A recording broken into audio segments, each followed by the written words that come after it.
Hello friends, ഈ ഒരു video ഇട്ട സമയം മുതൽ എൻ്റെ ഇൻബോക്സിലായാലും കമൻറ്റ് ബോക്സിലായാലും എല്ലാം തന്നെ ഉമ്മച്ചിയുടെ ബിരിയാണി റെസിപ്പി ചോദിച്ചിട്ട് ഒരുപാട് മെസ്സേജസ് വരുന്നുണ്ട്.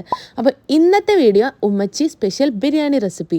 ഫസ്റ്റ് നമുക്ക് അണ്ടിപ്പരിപ്പും മുന്തിരിയും ഒന്ന് പൊരിച്ച് മാറ്റി വെക്കാം. കൂടെ ഉള്ളിയും കൂടെ പൊരിക്കാം. ഇപ്പം ചേർത്തത് കുറച്ച് പഞ്ചസാരയാണ് കേട്ടോ. ഉള്ളി നല്ല രീതിയിൽ പൊരിഞ്ഞു വരാനാണ്. പിന്നെ കുറച്ച് മഞ്ഞൾപ്പൊടി, മുളക് പൊടി, ഉപ്പ്, ലെമൺ ജ്യൂസും ചേർത്ത് ചിക്കൻ ഒന്ന് ജസ്റ്റ് കായം തേച്ച് വെക്കാം. മസാല പുരട്ടി വെക്കാം. ഉള്ളി ഇതാ ഇവിടെ പൊരിഞ്ഞു വരുന്നുണ്ട്. ദമ്മിടുമ്പോൾ ഉള്ള ഉള്ളി മാത്രമല്ല, മസാലയ്ക്ക് ആവശ്യമായിട്ടുള്ള എല്ലാ ഉള്ളിയും പൊരിച്ചിട്ടാണ് മസാല ചേർക്കുന്നത്. അപ്പോൾ എല്ലാ ഉള്ളിയും നമുക്ക് അരിഞ്ഞു വെച്ചത് പൊരിച്ചെടുക്കാം. പിന്നെ ഇതാ ചിക്കൻ ഫ്രൈ ചെയ്തെടുക്കുകയാണ്. ഡീപ്പ് ഫ്രൈ ചെയ്യേണ്ട, ജസ്റ്റ് ഇതാ ഇതുപോലെ ഷാലോ ഫ്രൈ ചെയ്തെടുത്താൽ മതി. പിന്നെ ഈ മസാലയ്ക്ക് ആവശ്യമുള്ള ഉള്ളി പൊരിക്കുമ്പം കുറച്ച് പട്ട, ഗ്രാമ്പൂ, ഏലക്ക, വയനയില ചേർക്കുന്നത് മസാലയിൽ ആ ഒരു ടേസ്റ്റ് വരുന്നതാണ് പറഞ്ഞത്. ചിക്കനൊക്കെ ഇതാ പൊരിച്ച് മാറ്റി വെച്ചിട്ടുണ്ട്. ഇനി ചിക്കൻ പൊരിച്ച ആ എണ്ണയിൽ തക്കാളിയും പിന്നെ കുറച്ച് ഇഞ്ചി, വെളുത്തുള്ളി, പച്ചമുളക്, പെരുംജീരകം അരച്ചതും ഉപ്പും ചേർത്ത് ഒന്ന് ഇളക്കിയെടുക്കാം.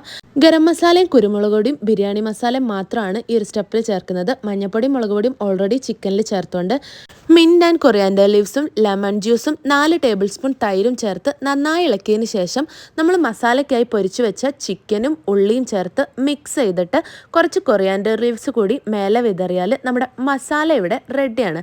ഇനി നമുക്ക് ചോറ് റെഡിയാക്കിയെടുക്കാം. നെയ്ച്ചോറ് വെച്ചിട്ടാണ് ദമ്മിടുന്നത്. നമ്മൾ നേരത്തെ മാറ്റി വെച്ചിട്ടുള്ള ഉള്ളി പൊരിച്ചതിന് പകുതി ഓയിലും കുറച്ച് ഡാൽഡയും ചേർത്തിട്ടാണ് ചോറ് റെഡിയാക്കുന്നത്. കുക്കറിലാണെങ്കിൽ 1 ഗ്ലാസ് അരിക്ക് 1.5 ഗ്ലാസ് വെള്ളം എന്നുള്ള കണക്കിന് 2 വിസിൽ. ഈ ഒരു മാറ്റി വെക്കുന്ന മസാല എന്തിനാന്ന് എൻ്റെ കഴിഞ്ഞ വീഡിയോ കണ്ടവർക്ക് മനസ്സിലാവും. ഇനി നെക്സ്റ്റ് ദമ്മിടുന്ന പരിപാടിയാണ്.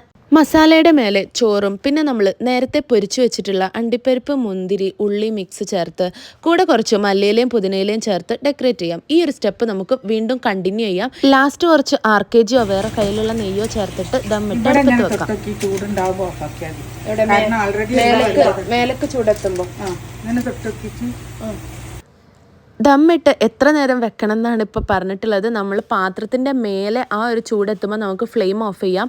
പക്ഷെ നിങ്ങൾ അടുപ്പത്താണ് വെക്കണമെങ്കിൽ ഈ ഒരു അളവായിരിക്കില്ല. അടി പിടിക്കാതെ ശ്രദ്ധിക്കുക. ഇനി നമുക്ക് ചോറും മസാലയും വേറെ വേറെ പാത്രത്തിലേക്ക് മാറ്റി വെക്കാം. ഇനി മസാല മാറ്റിയിട്ട് ലാസ്റ്റ് കുറച്ച് മസാലയും ചോറും മിക്സ് ചെയ്ത് വരുന്ന ആ ഒരു അടിഭാഗം ഇല്ലേ, അതിൽ നമുക്ക് ബാക്കി മാറ്റി വെച്ച ചോറ് ഇട്ടിട്ട് നന്നായി മിക്സ് ചെയ്തെടുക്കാം. ഇപ്പോൾ ഇതാ ബിരിയാണിയും മസാലയും ഒക്കെ നന്നായി മിക്സ് ആയിട്ടുണ്ട്. അപ്പോൾ ഇതാ നമ്മുടെ മസാലയും ചോറും ഒക്കെ ഇവിടെ റെഡി ആയിട്ടുണ്ട്. ഇനി ഒന്നുമില്ല, മസാലയും അച്ചാറും തൈരും ചമ്മന്തിയും ഒക്കെ കൂട്ടി ഈ ബിരിയാണി അങ്ങോട്ട് കഴിക്കുക തന്നെ. അപ്പോൾ നിങ്ങൾ ഫുഡ് കഴിച്ചിട്ടില്ലേ പോയിക്കോളി, നല്ലൊരു ബിരിയാണി ഉണ്ടാക്കിക്കോളി. അടുത്ത വീഡിയോ കാണും വരെ ബൈ ഫ്രം ബ്രഞ്ച് ടോക്സ്.